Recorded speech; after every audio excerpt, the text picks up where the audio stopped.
Greetings, Starfighter. You have been recruited by the Star League to defend the frontier against Zur and the Kodan Armada. Get ready? Prepare for blast off. Your fortress of solitude. Greetings, program! Glad you're alive. Your sanctum sanctorum. Resistance is futile. Welcome. This is the first triumph. This is where the fun begins. Proof positive that geeks have inherited the earth. It's showtime. It's time to get your geek on You complete me. with Dave Gramillion. All right. How you doing, San Antonio? It's Sunday afternoon at 4 o'clock, and I am Dave Gramillion. Welcome to Get Your Geek On, the premier talk radio show for Star Wars, Star Trek, DC, Marvel, esports, really all things geek that have dominated this little world of ours. You see, geek is not what it was 20 or 30 years ago. Geek is in. Geek is very in. Geek is now the mainstream, and we are here to talk the latest and greatest that is geek right here on Freedom 1160 Talk Radio and Freedom1160.com. This is Season 3, Episode number 2, and today there's a lot of news that broke. It was kind of funny because somewhere around Monday or Tuesday, I was kind of lamenting how there's not a lot of news. And then all of a sudden, the dam burst, and everybody started posting news pretty much the same time. AT&T bought out Time Warner. What does that mean for all those wonderful quality DCEU films? Yeah. It means we'll finally have some. Wouldn't that be nice? What an effective change of pace that would be. Ant-Man The Wasp news, their stars Paul Rudd and Evangeline Lilly are pissed about the release date in the UK. We'll talk about that and why apparently the UK, whom we have quite a few listeners over that way, by the way, they can't seem to handle the World Cup and a blockbuster movie all at the same time. Or at least that's what Marvel believes. A lot of Disney news. Incredibles 2 is out and crushed it this opening weekend. And we'll talk about just how big that was. And Star Wars stepped in it. Not exactly them themselves, but everybody who follows anything on the internet ever. Yeah, you all fell for clickbait in the worst possible way, unless you subscribe to our website, which is getyourgeekon.org/news. Shameless plug. Okay, all right, we'll move past that. And a lot of Star Trek news to cover, which is a blessing because other than Discovery, there's been nothing to talk about whatsoever. But now we finally have a lot of Star Trek content. Yeah, well, the comic books have been a thing, and there's been some interesting things happening in the Star Trek comics. But yeah, as far as television and movies, there hasn't been a whole lot. But yeah, I'm excited to talk about that stuff. Absolutely. And we have a new co-host here in the studio with us for the time being. Minion is out on hiatus, and we'll introduce him here shortly. Let's go to some quick hits real quick. Black Panther wins big at the MTV Music Awards, prompting everyone to ask, MTV still around? Still a thing? Really? Oh, okay. Toby Emmerich, chairman of Warner Brothers, says, quote, I think good movies work better. Marvel replies with, duh, you think? And Brie Larson releases a statement about how there are too many Russian dudes on the Russian World Cup team. So, all right, that covers the news there. Let's go ahead and cover we'll introduce here our new co-host. That is Alex Chavez coming here, joining us in the studio. He's been in here a couple of times before, but now, for whatever reason, he actually wants to sit down and stay instead of, leaving or something. So, Alex, how you doing? I'm doing good, David. I appreciate the opportunity to sit here with you guys and talk about everything geek. Very true. There's a lot of geek to cover. Now, Alex, sitting to my left, your right, as you look across the radio dial here. Alex, who are you? Well, I'm a human being, but I also have emotions. Okay. No. So, no. Okay. I know one of your cosplays. Oh, okay. My Wolverine cosplay. Yeah. Yes, sir. Yeah, I guess I'll talk about that briefly if you'd let me. Go for it. Yeah. So I avidly cosplay, or I slowed down a little bit recently. But no, I met David through cosplay. Isn't that correct? Sure, we'll say that. Why not? Through that cosplay community. Yeah, no, I started cosplaying in 2013, right after Man of Steel came out. And we were at the movie theater seeing it, and there was a table passing out information for Alamo City Comic Con that was about to happen at the time. And at the time, my girlfriend was like, hey, you should go and you should cosplay. And I was like, what is that? She's like, it's where you dress up like your favorite characters from media and movies and such, and you go and you hang out with other people who are crazy and doing the same thing. And I told her, so it's like Halloween, but every day. So that's about right. Yeah, no, so I started doing that, met a bunch of other like-minded folks. We started doing a bunch of charity stuff with cosplay, and it's just been going from there. And somewhere along the way, I met you and Goose, and I really like Goose, so... Yeah, that much has been made abundantly clear. No. So you keep kind of inching towards him there. I mean, hey, I'm not going to judge. I'm not going to judge. You know, the only reason I even put my foot in to be here was so I could be near Goose. Ah, that must be it. Yeah. Now, Star Wars, Star Trek, DC, Marvel, esports. What is the center of your hashtag Geek Pride? Definitely. So I'm a huge comic book guy. Me and my brother Willie, growing up, we loved comic books. We were collecting comic books probably before we could actually read them. But no, I'm a huge Marvel guy. Spider-Man is one of my favorites, Venom, and then, of course, Batman. But I think everybody really loves Batman. But yeah, no, I think at heart I'm a big Marvel guy. Very cool. All right. So looking further to my left, you're right across the radio dial. We cannot forget to introduce the man, the myth, the legend, our sound prognosticator, the man behind the soundboard. He is Goose. Make it so. Goose, how you doing? I'm doing really well. I've seen a lot of stuff this week, Star Trek related, that has made this little Trekkie very, very happy. Yeah, you're going to love the second half of the show. Oh, man. yes, I am. It's going to be a lot of fun. It's going to be really cool. All righty. Well, then, let's go ahead and kick this shindig off the right way, and we are going to start by opening up and talking about some DCEU news.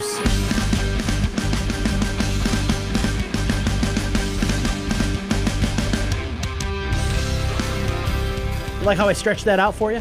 Yes. All right. You can also check out our friends over at Havoc, the heroes and villains of cosplay. These guys are a charity fundraising group that welcomes in all sorts of cosplayers in and around the San Antonio area.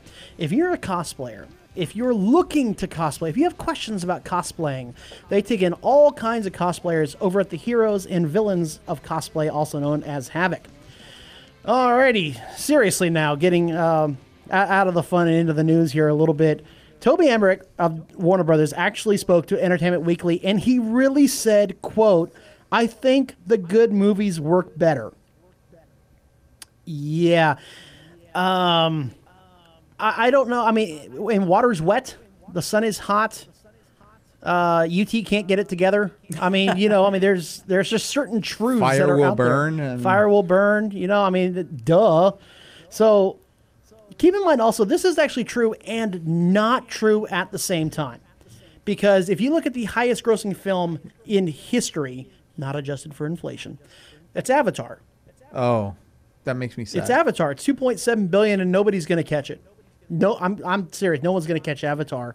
But that's not exactly the best movie ever. Neither were the Bayformers movies. Okay, let's be honest. They're not exactly works of art. I don't think I'm going out too far on a limb there about that. So it's true that good movies work better. It's also not true that good movies work better. So that's an interesting quote that comes out of the head of WB there. Aquaman is coming out this December. They're going to release a trailer at the San Diego Comic-Con next month. And I think Aquaman needs to be an absolute home run to keep the DCEU going. Oh, yes. Aquaman needs to be what Wonder Woman was. It needs to be the next big good one. Now, there are 3 movies in production. Aquaman, Wonder Woman 1984, which is the sequel. Which looks fun. Yeah, it looks good. And then Shazam are in production. But if Aquaman tanks... if it gets just hammered by Rotten Tomatoes, if it gets hammered by the box office, if it's just crushed by the fans, I think the DCEU is done after those movies. I don't think Warner Brothers, now AT&T, is going to invest any more money into that sinking ship. I honestly just think it has to just be okay. Obviously they want it to be as amazing as possible, so that way they can have that kind of wow factor of people going into the future films. But I think they can get away with it just being passable, similar to Thor when that came out in 2011. They needed those movies to be passable. And I think now that the DC Universe is kind of finding that footing, as long as they continue to make passable films that are going to work and lead into those hopefully bigger films, I think they're going to be all right. But the difference between Thor and Aquaman is that Thor had a few movies before it that That's true. were pretty good. Iron Man 1 came out. I think Iron Man 2 was out at the time. So there were a couple of good movies before that. Aquaman is coming in, and there's a stained reputation with the DCEU. No, that's true. I mean, it's dreadful right now, and I think Aquaman needs.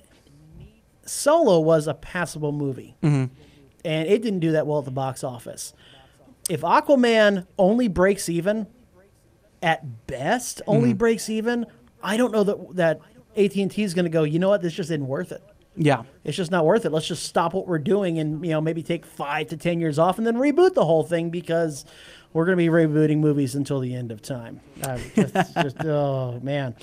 Now, speaking about that, so AT&T has bought Warner Brothers for the bargain price of $85.4 billion. Warner Brothers being part of the Time Warner Brothers could have empire. bought Fox for that. Yeah, no kidding. I mean, that's $85.4 billion. Wow. So what does that mean for the DCEU going forward now that there's going to be a change of ownership? In the short term, and I mean from now until next June, next 12 months, no, there's not going to be any changes. I mean, they might put someone in charge at the top, but you're not going to, it's not like they're going to announce this whole new slate of movies or they're going to cut movies or anything like that. So next 12 months, no changes. But rumors are floating around that AT&T might sell off pieces of the WB empire, including the DCEU. Now, look, Disney is kind of collecting their own Infinity Gauntlet right now. They have, the Marvel franchise and the Pixar franchise and the Star Wars franchise. Would it be too much to hope for that they could get DCEU also? No, I'm asking. I'm really asking. I don't know. I honestly, I think it needs to. The reason that we have movies that can get better, or how do you say that? The way that you can have, the reason that you have movies and you want them to be competing is so that studios are constantly trying to one-up each other. And I think you lose that when you start getting things too wrapped up under a single roof. I agree. I mean, at this point, assuming the Disney-Fox deal goes through, which it still has to undergo government regulation and all that, that would give Disney 40% of the domestic box office. That's a chunk for one studio to have. They'd have Pixar, Marvel, they would have their own movie studio, and they would have Star Wars. To give them the DCEU also, or any piece of Warner Brothers whatsoever, to give them Fox already, I mean, good God, that's as close to a monopoly as you can possibly get. Well, then besides that, you also you're getting rid of the variety of the types of movies that you're going to get. Because then you're going to have that same vibe across all of them instead of that differentiation that some fans really enjoy. Now, right now, AT&T has already said they're going to be pretty hands-off when it comes to movies. Much like Disney is hands-off with Marvel and they're hands-off with Star Wars. As much as people still to this day, guys, it's been almost 6 years. Get over it. To this day, people still believe that Disney is making Star Wars movies. I saw somebody say that Disney needs to stop making Star Wars movies. And I'm like, well, they haven't started yet, so okay. Yeah. Disney, you don't see the Disney Castle logo before a Marvel movie. You don't see the Disney Castle logo before a Star Wars movie. Disney writes the checks, they distribute, and then they collect the money. That's it. Yeah. It's the same thing AT&T is going to do with the DCEU. They don't care. It's just whatever. Do your own thing as long as you make money. Who cares? So here's a question for you. When DC buys Fox, you think they will go back to the drum roll? I hope so. The fanfare there? I hope so. I miss the fanfare. I really do. And when DC buys Fox or when Disney buys Fox? When Disney buys Fox. Oh, okay. I mean, you're too young. You may not remember. I'm like Benjamin Buttoning over here every single time y'all talk to me. I mean, the last time that we had a Fox Star Wars movie was 2005. So that's true. He may not remember. You were what, 3? Yeah, I might have been 3 months in 2005. 3 months. Okay. Well, yeah, that makes sense. Yeah. That'd be fun to see. They gave us kind of a modified title crawl in Solo, which I was totally cool with. But yeah, I'd like the fanfare. I haven't back. seen that movie yet. Dude, seriously? Seriously, I haven't Have seen you really Solo. not? Oh my God. Well, at first it was a protest just to make sure that Minion had to go see I'm a Little Teapot. Oh, yeah, that's true. Which by the way, we're gonna have to do something for Jurassic World too. We'll I think we need to do. Well, something. we can't get eaten by dinosaurs. I'm sorry. Oh, that's true. Yeah. Okay. Yeah. Good point. Okay. Then so the pressure's on. I believe the pressure's on for Aquaman, Shazam, and Wonder Woman 2. I think it's really starting to ratchet up. If 2 out of those 3 movies tank, let's assume that Wonder Woman is the only serious blockbuster film to come out of that 3-movie slate. Shazam and Aquaman tank, or at best break even. I think they're done. I think the DCEU, honest to God, I think they're done. Okay, so here's one big reason Aquaman's going to do really well. There's going to be a large female audience to go see Aquaman. I can see that. Because Jason Momoa will have his shirt off the entire movie. That's the only reason I'm going to see Aquaman. Oh, I thought you were going because I was going. I thought I was going to go see Aquaman shirtless, and me and you were both going to go. Why don't y'all get your own studio? Okay, good God. What are you kidding? Oh my God. Okay, so anyway, but no, tell me, am I wrong? Am I wrong? If 2 out of those 3 movies tank, no, you're not wrong, or barely break even, is the DCEU officially done? Sadly, yes. Yeah, I don't think you're wrong either. I'm just kind of flipped on what movies I think are going to do good, because I really think that Wonder Woman might actually retract on its return than the first one. You think so? Yeah, well, because the first one is the first time we've ever seen that character on screen. Everybody was really excited about it. So similar to how Jurassic World's coming out, or the second one, it's not tracking the same way as the first one, because we've seen it. We've already had that fanfare as far as it being the first time. Okay. So we're getting Wonder Woman again. And also, the quality of the movie is going to play a big deal. The first one seemed like it had a very interesting setting. This one, I know it's just set photos, but I haven't seen anything so far that's exciting. If they do a trilogy, the third movie in the trilogy always is the weak one. But the second one usually... Unless you're Iron Man. Well, that's true. He said that the first Wonder Woman was the first time we saw Wonder Woman on screen. On the big screen. Okay, because otherwise you'd be talking about... Wonder Woman! See, I had to catch that one before he told me I was 3 days old, and I don't remember that. To be granted, that was the 70s. You're allowed to forget the 70s. Okay, thanks. The 70s were like... for him, that's ancient history. I do think 8-track tapes and bell bottoms, man. Don't forget discos. Discos, shag carpeting, wood panels for furniture. Now that's just on minivans. That's true. Hey-oh. But I was gonna say, I do think, however, out of all the films, Shazam, I think, is gonna be the sleeper hit. I see that. I think Zachary Levi's gonna bring the nerds. I think it's gonna be better than people think. Although we did say the same thing about Suicide Squad when we saw the set photos and the trailers and everything else about that. Yeah. We were all suckered into thinking that Suicide Squad would be a good film, and we only got one good thing out of Suicide Squad. We're bad guys. It's what we do. And for some strange reason now they want to give Jared Leto like a couple of Joker movies. Yeah, because he was the one good thing about Suicide Squad, right? No. We're bad guys. It's what we do. That would be it right there. So, oh goodness, I'm telling you right now, if 2 out of those 3 movies tank, DCEU is done, and AT&T will reboot it in about 5. Are you making an Aquaman joke? No. No, Jason Momoa scares me. I've seen that guy in person. I would never, ever make an when we were at Wizard World Austin, I got a Stargate Atlantis season 4 cast photo signed by Joe Flanagan. Nice. The reason I got the season 4 because it's got Jason Momoa on it. Yep. David Hewlett, Amanda Tapping. Yep. And the chick who played Taylor, whose name escapes me right now. But Jason Momoa and Amanda Tapping in the same photo. That'd be pretty cool. Yeah. Yeah. If I get those autographs, I'd be a very happy camper. Now, speaking of which, let's go ahead and shift news here. We got a little bit of Marvel news. We don't need the theme song for this one. We don't. But we'll play it anyway. Why not? A little bit of the. Oh, I see what you did there. A little bit of the theme. So, Ant-Man and the Wasp. I care. Ant-Man and the Wasp comes out in July, just about everywhere, except for the UK. The UK, get this. The UK won't get it until August.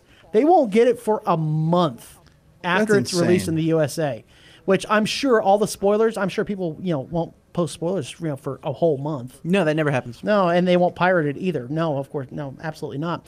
And Ant-Man and the Wasp stars Paul Rudd and Evangeline Lilly are absolutely pissed that it won't get to the UK until August 3rd.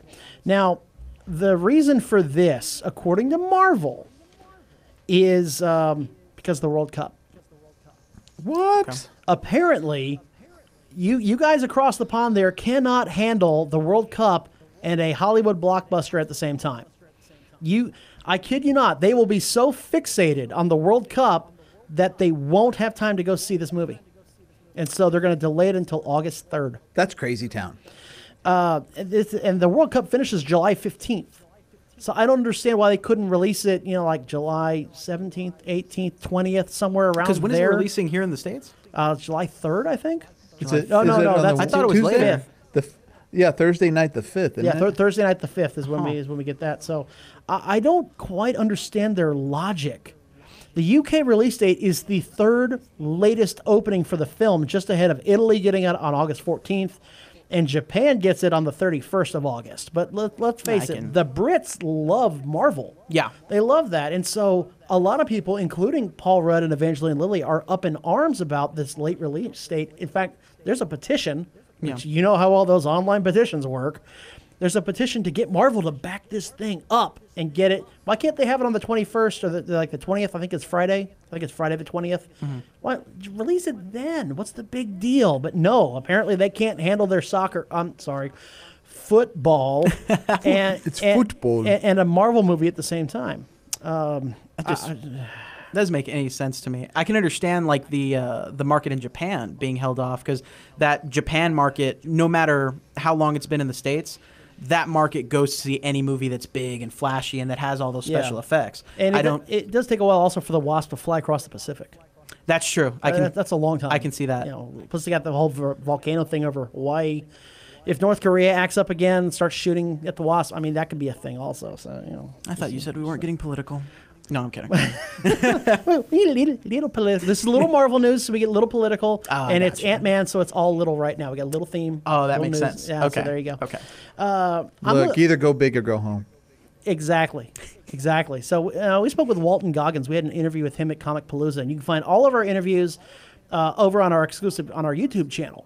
tinyurl.com/GuyGo YouTube. You can also look up, just Get Your Geek On, Talk Radio, and there it is as well if you want to see all the interviews. And I mean that was a great interview. I'm looking forward to seeing him in the movie. I think Ant-Man 2 is going to do really well. Yeah. But I'm actually a little concerned that it may not increase over what the first one did. I don't know that there's as much excitement for Ant-Man and the Wasp to really push this thing into what is now expected of Marvel. I mean, I can, similar to how I mentioned with Wonder Woman earlier, I can totally see that. The difference is that the situation is this is the first film coming on the heels of Infinity War. So I can definitely see there just being excitement specifically for that. Well, I think there's been a little kind of a die down of movies in general. Mm-hmm. We had what we called last week the Eye of the Hurricane, where there was nothing for a couple of weeks, and then Incredibles 2 showed up and blew all that away. But, It hit you like a hurricane, huh? yeah, it was incredible. No? No. Okay, all right, never mind. I think people are going to be excited for it, but I think it's going to be kind of like Solo. People are like, I guess I'll go see it because it's Marvel, but I don't think a lot of these movies thrive on repeat viewings. That's true. And I don't think we're going to get a lot of repeat views at Ant-Man and the Wasp. Yeah. You know what else thrives on repeat viewings? What's that? Facebook.com/GYGO Radio. Boom. Boom. Nailed it. All of our show vids are right there on Facebook.com/GYGO Radio. Now, getting into, again, just a little politics. If the movie doesn't do as well, if the movie comes in below expectations, do you think that the SJWs will be out because, oh my God, it's because now it's Ant-Man and the Wasp and all the guys don't want to go see it? I don't foresee that at all. I mean, I can see there being a slight uproar. I don't think it'll be anything huge. Yeah, what do you think, Goose? Well, here's what I think, and this may be popular opinion. It may not be. So for the older fans, like older than you and I. Yeah. Not as 3-year-olds. Not you. Don't worry about you. You've got Michael Douglas and Michelle Pfeiffer. Yep. For us, you've got Paul Rudd and Evangeline Lilly. Does Paul Rudd never age? Michael J. Fox, Dick Clark before the stroke, Yeah. and Tom Cruise must have a deal with the devil. It's got to be because like Keanu Reeves too is the same way.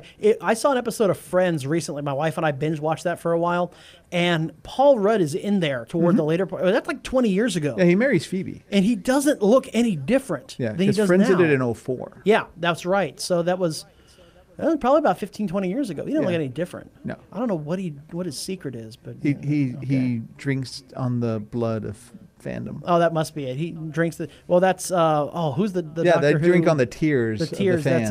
That's That's Stephen Moffat. Stephen Moffat. Thank you. Yes. I couldn't think of his last name. I knew it was Stephen. I couldn't get the last name in. Alrighty, so I think we're up against the clock. We got a little while. Okay, well, Got that's like 10 seconds, 15 seconds. 15 seconds. Well, Yeah. we can kill 15 seconds. I can swoon over Goose again. Yeah. Well, that takes longer than 15 seconds. This let's is be true. honest. So We'll let me talk to reschedule. y'all real quick about getyourgeekon.org. That's our main website. If you go to our news page, you can sign up for free news sent to you, spam-free, clickbait-free news. We don't sell off your email address, I promise. So you can go there and get news sent straight to your inbox so you can avoid the clickbait nonsense that's out there and get the actual news, no filler. It's all truth sent right to you over at getyourgeekon.org/news. All right, so we're going to break hard here for the bottom of the hour news break. We'll be right back here on Freedom 1160 AM and freedom1160.com.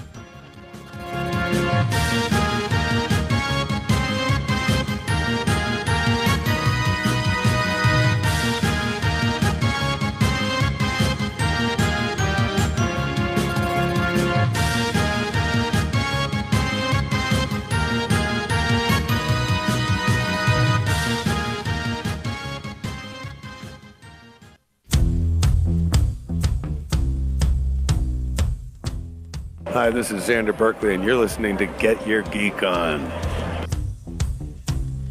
Alrighty, welcome back from the bottom of the hour news break. This is Get Your Geek On Freedom 1160 Talk Radio and freedom1160.com. I'm Dave Gramillion, and if you missed the first half of the show, you can hear it on our award-winning podcast, named the best podcast in San Antonio for all of 2017 by San Antonio Magazine. You can listen to it on iTunes, on Stitcher, and Omni as well. You can also get the Freedom 1160 app and check us out as well. We introduced our new co-host here for the for the time being while Minion is out on hiatus. We also talked some big-time DCEU news now that AT&T has bought Warner Brothers for the bargain price of $85 billion. What does that mean, and can the DCEU survive? There's some serious doubts about that. We also talked about Ant-Man and the Wasp and the weird release date that's going on with the UK. Very unusual, mostly because they think that the Brits can't handle the World Cup and a movie at the same time. Okay, well, whatever floats your boat. But now we're going to go ahead and kick off the second half of the show here, and we're going to start with some Disney and some Star Wars news. I'm looking forward to completing your training. In time, you will call me Master.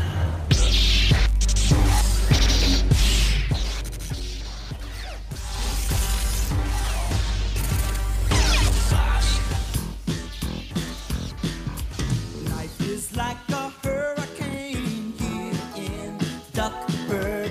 Race cars, lasers. Alrighty, this is brought to you by our friends over at Dragon's Lair Alamo Ranch. These guys have got so many things going on. They have events, tournaments, comics, graphic novels. They have different action figures, statues, figurines. There's so much to do over at Dragon's Lair Alamo Ranch on the west side of San Antonio off of Highway 151, right at 1604 there. That whole area is kind of exploding, but you definitely want to check out our friends over at Dragon's Lair Alamo Ranch. All right, so let's start with some Disney news, and then we're going to move on to some Star Wars news. And since it's all owned by the same company, okay, we'll kind of merge it into one big segment. Incredibles 2 is out. We got to see it earlier in the week. We got to see it on Monday. Great film. Really great film. I don't think it's as good as the first one. The villain was a little weak for me, and the plot and the story are just a little too convenient, I think, considering everything that happened in the last film, but it's still really good. How good is it? Yeah, it's good to the tune of $180 million opening weekend. $180 million opening weekend. That is now number one for an animated film, crushing Finding Dory, which came in at $135 million. Not even close. Incredibles 2 absolutely crushed it. It's a bigger opening weekend than Beauty and the Beast and Civil War. That was surprising. True, it was close. I think Civil War was like $178 million, so it was close. But still, $180 million is bigger than Beauty and the Beast, which was the second highest grossing movie of all last year, and Marvel's Civil War. It's also the second largest opening in June, just behind Jurassic World. It was close to Jurassic World. So y'all apparently love Incredibles 2. I can't say that I blame you. Again, it was a really, really nice film. This also means now that, unadjusted for inflation, Disney now owns 9 of the top 10 opening weekends of all time. When you factor in Marvel, Star Wars, and now Incredibles 2, the one film that is not Disney is Jurassic World. That's it. Other than that, Disney owns it all. Jeez. Yeah, Bob Iger is earning that $40 million, however much he's earning, like $400 million or whatever. Yeah, he's earning that. Do you know how many of those spots are specifically Marvel films? You would have to put me on the spot, wouldn't you? Well, I'm just wondering what that actual ratio is as far as how much Marvel, since that they've made that investment. Okay. All right, here we go. Top 10 opening weekend. Number 10 is Beauty and the Beast. Okay. So Captain America Civil War is number 9. Incredibles 2 is number 8. Avengers Age of Ultron is number 7. Black Panther 6. Avengers is number 5. Jurassic World number 4. The Last Jedi number 3. Force Awakens number 2. And Infinity War reigns supreme at number 1. Man, so that's half those movies. Half those movies. Is nuts. Star Wars has, 2 of them, I think? Yeah, 2 of them. So huge. Absolutely huge. And for those of y'all who are wondering, Iron Man 3 was number 11, and then Harry Potter, and then Batman Superman was actually number 13. Actually, Batman owns 13, 14, and 15. 13 is Dawn of Justice. 14 is Dark Knight Rises, and 15 was The Dark Knight. Huh. So, I mean, that's 9 out of 10 goes for that. So, and I enjoyed. Have you seen Incredibles 2 yet? Oh, Alex? yeah, we saw it. Actually, I think we saw it opening night. Okay, yeah, good film. I absolutely adored it. I thought it was a great jumping off point because it continues the story. It's not really a spoiler, but it continues the story pretty immediately after the first one. And I think that the story they told very well matched the tone that they were going for in that first film, as well as spun the superhero kind of idea in a new way that didn't feel like, oh, we're seeing another superhero movie done the exact same way. And I think the reason that it made so much money was that, and because it's a family movie. You can take your 35-year-olds, you can take your 35 months people, you can take your 3-year-olds like myself. But yeah. Yeah, that's true. The last film came out 14 years ago. Now, sadly, you weren't around back then. Was it 14 years ago? 14 years. 2004 was the first Incredibles movie. I was around back then. Jeez.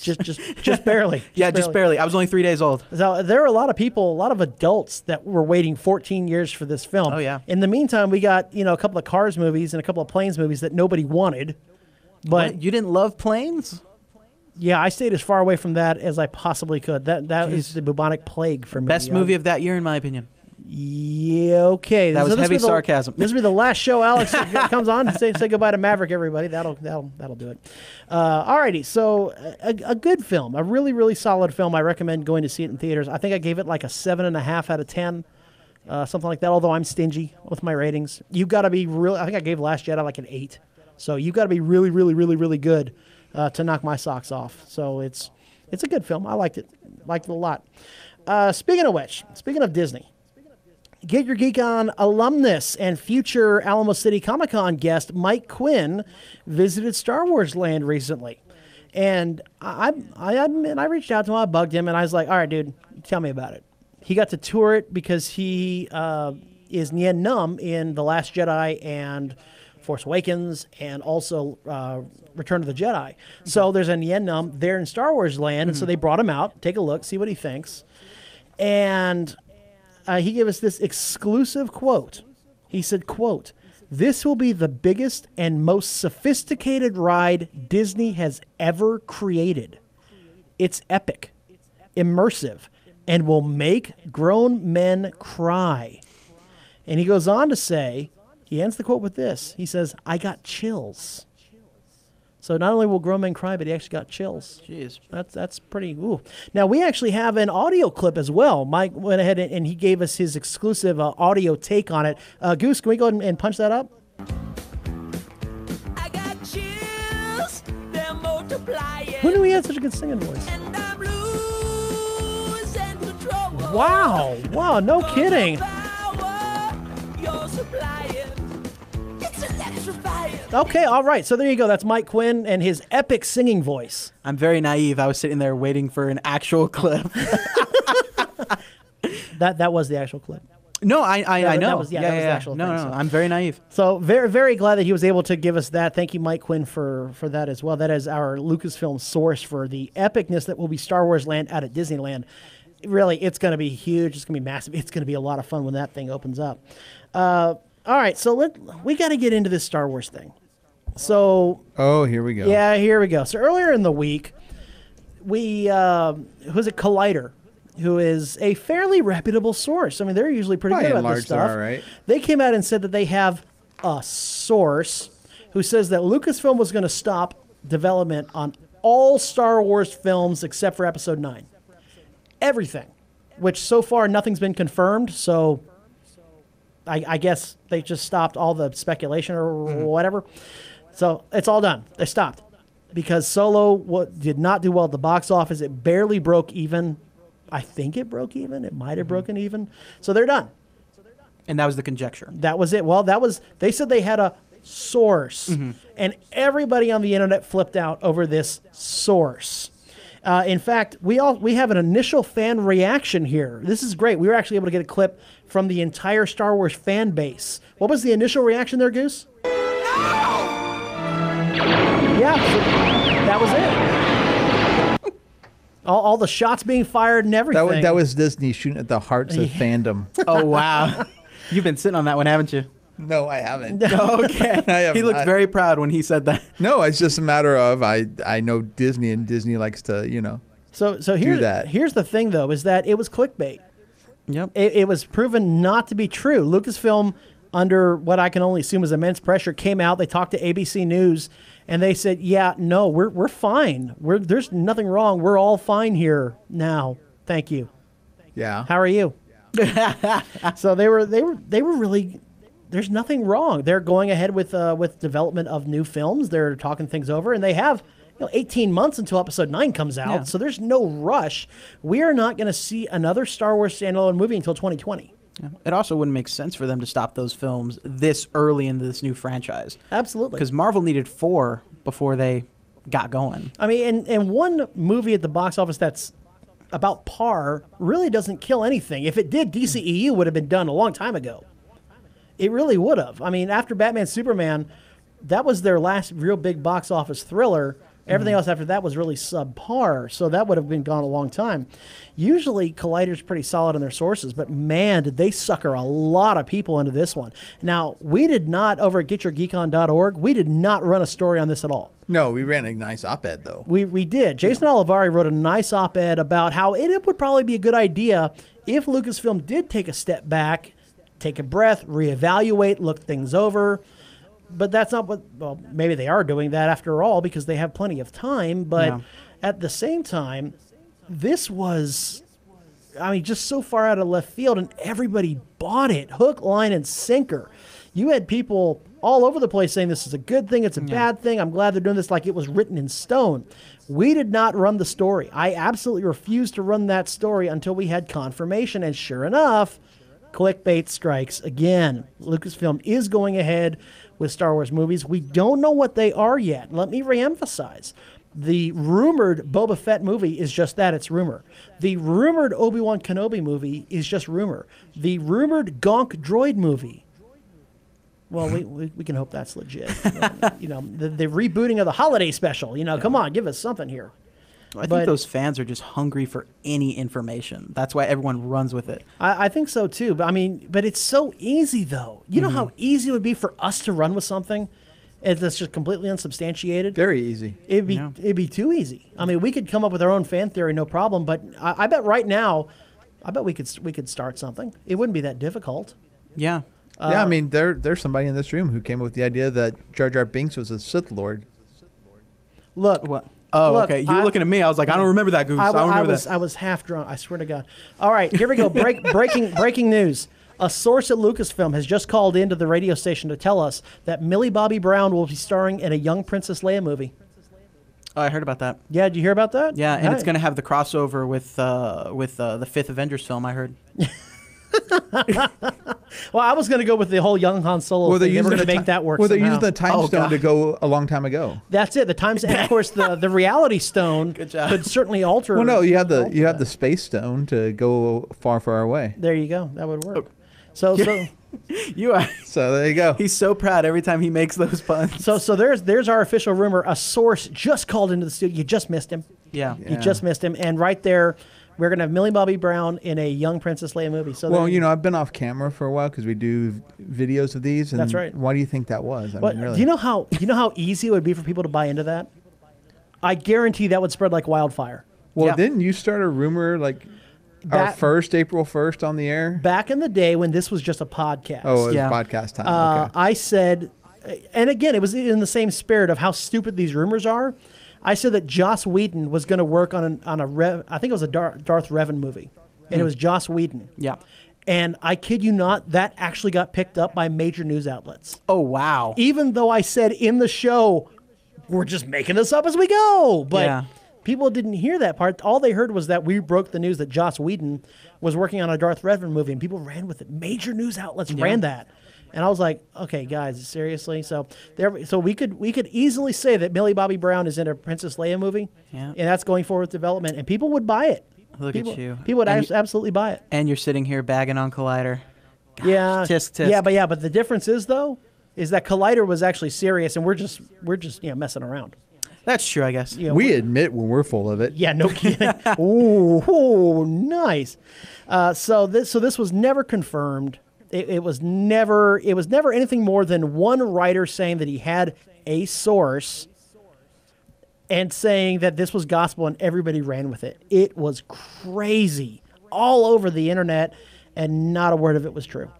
Now, in my opinion, and I've said this before and I'll say it again, these spin-off movies are filler.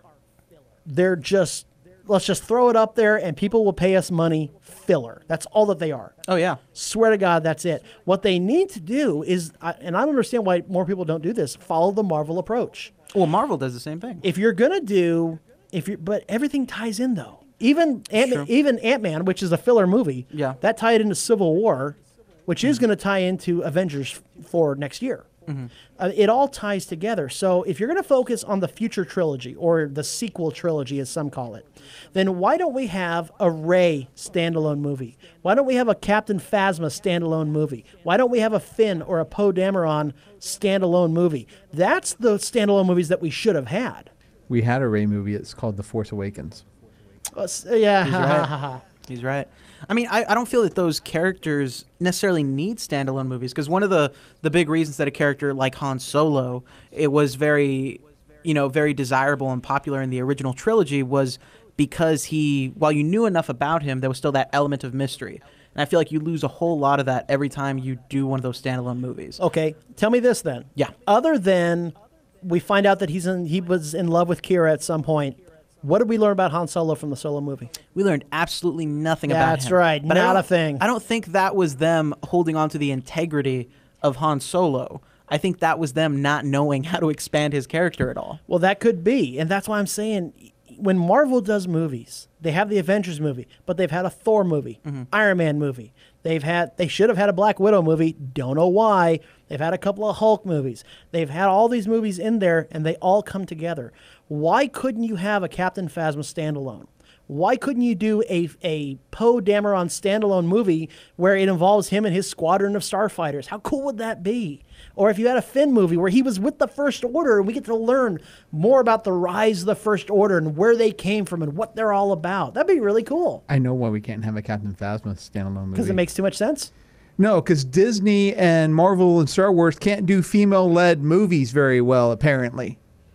Apparently, because that's all Star Wars There's no does. Marvel. There's no Marvel female, centric movie yet. It's coming, but you've had 10 years with one strong female character. What the heck? You had years with Carrie Fisher and Princess Leia. Nothing, and you could have done a Rey one, a Jen Erso one, whatever. But no, apparently Disney. The only time Disney wants to make a female-driven movie is when it involves a princess.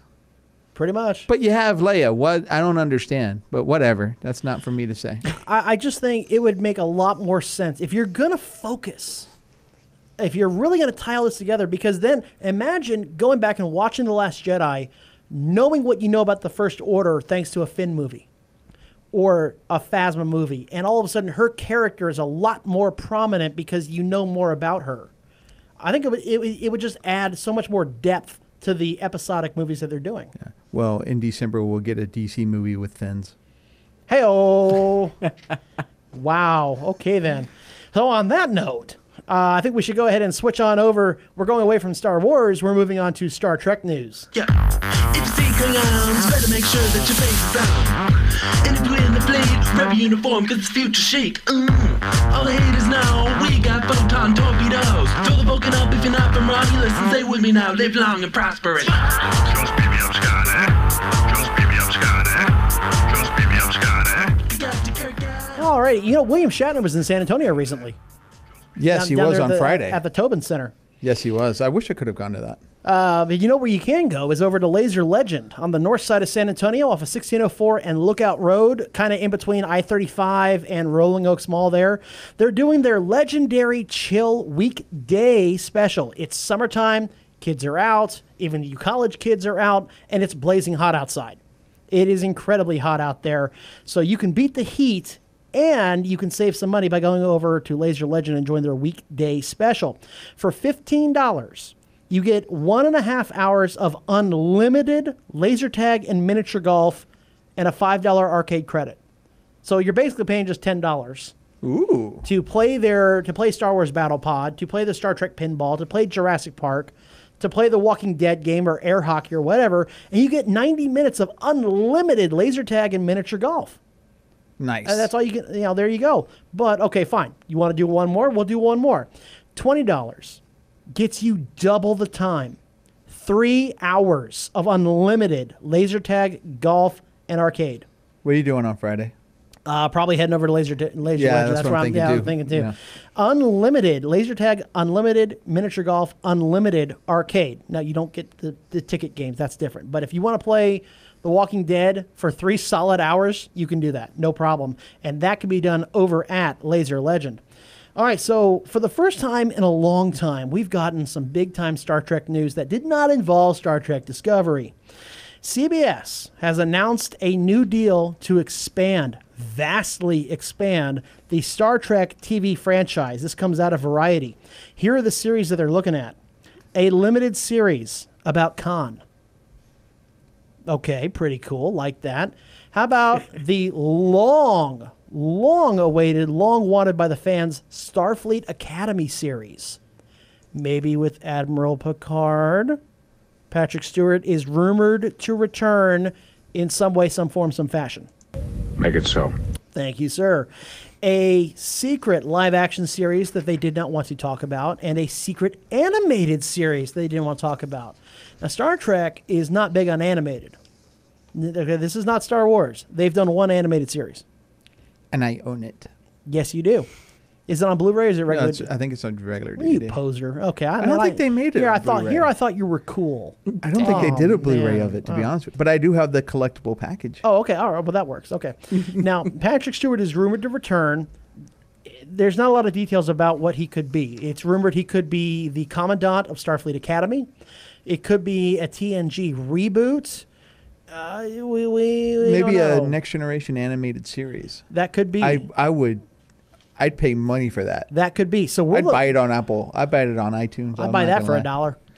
An episode. There are 4 series now that are coming out. A secret live action, secret animated series. That's 2 different ones. The Con series and a Starfleet Academy series. Wait, they're going to make a series about the Comic-Cons? Hey-oh. Now, I admit, I'm pumped. Hearing this news, this sounds really cool. And then I thought, oh my God, that's right, CBS is doing this. So maybe I shouldn't get all that at the same time. Hold on. CBS has the series and Paramount has the movies. Yes. So if it was introduced in the movie, they have to change it. If it was introduced on television, that's okay. So that's honestly, and this all happened after Enterprise got canceled. That's why they kind of sort of had to redo the Klingons for Discovery, because the first time the Klingons appeared like that was in Star Trek: The Motion Picture. That's true. That's very true. So that's a movie thing. So it gets really tricky. Now, as far as I know, all this is supposed to take place in the Prime universe. They're getting way away from the JJ verse. Well, because again, Paramount and CBS. Paramount owns the movie, so that's the Kelvin verse, J.J. Yes. Abrams. But the other one, they can do the Prime stuff and keep it in there. That's why I think like a TNG animated series would be good, because they can do a lot in a short amount of time. Now, and if they get Filmation to do it, we can see the same piece of animation like 20 times. Can we just get something that's not a prequel? Can we please just... I'm so sick of Star Trek prequels. Define prequel. Anything before Picard. So the original series was a prequel. Well, yeah, but that was also made 50-something years ago, so I'm okay with that. I'm saying going forward, I don't want to go back anymore. Okay, so you don't want a before Discovery. You don't want a between Discovery and original series, or even original series to Next Generation. Otherwise, how about between Star Trek 7 Generations and Season 1 of TNG, otherwise known as the Lost Era? I'd be fine with that. But that's a prequel. Well, but I'd be okay with that because it would be close to, Star Trek Next Generation. You can get in some Captain Sulu stuff. You can get in some Captain Harriman stuff. You can get in some Enterprise B adventures. I wouldn't mind that so much. I really wouldn't. So I'll rectify that a little bit. But I'm kind of pumped for this news. Oh. I got to admit. You know what I'm pumped for? What's that? There's a comic book company called IDW. Yes. And they have the license for Transformers and for G.I. Joe and Mask. I know where you're going with this. And stuff like that. So a couple of years ago or so, they basically brought all of Hasbro together and did a thing called Revolution, which brought in Transformers, G.I. Joe, Mask, and all that into one story.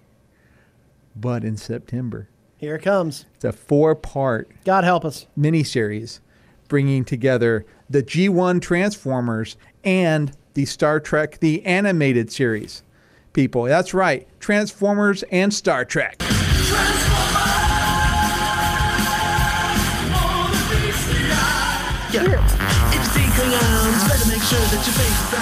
We are so going back to the 80s. I have never seen such a revolution like this. I mean, when I was growing up in the 80s, we didn't say, oh, here comes all the stuff from the 50s again. We didn't do that. I mean, everything from the 80s is now new again. Happy Days. That was in reruns. No, in the 70s. Well, it was talking about the 50s. Yeah, in the 70s, but nothing to this scale, though. I mean, everything that was 80s is now new again. Okay, so that'll wrap it up here. If you want to tweet at us, you can shoot us one at GYGO_radio. You can email me at davethehost at getyourgeekon.org. For Goose, for Alex, and for myself, I want to thank our sponsors, Laser Legend, Dragonslayer, Alamo Ranch, Havoc, and The Mailing Spot. Thank you for listening, and be sure to get your geek on every single day.